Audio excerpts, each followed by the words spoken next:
In a hold my beer moment for the tech world, a spunky AI startup named Perplexity has just made an official offer to buy Google's Chrome browser for a cool US $34.5 billion.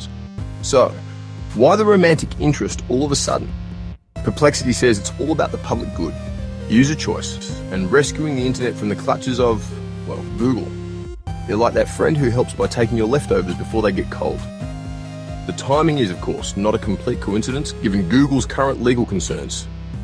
A US federal judge is expected to issue a ruling this month that could see the tech giant being ordered to break up its search business.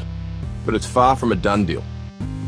Perplexity's bid is being compared to trying to buy a private jet with a bag of loose change.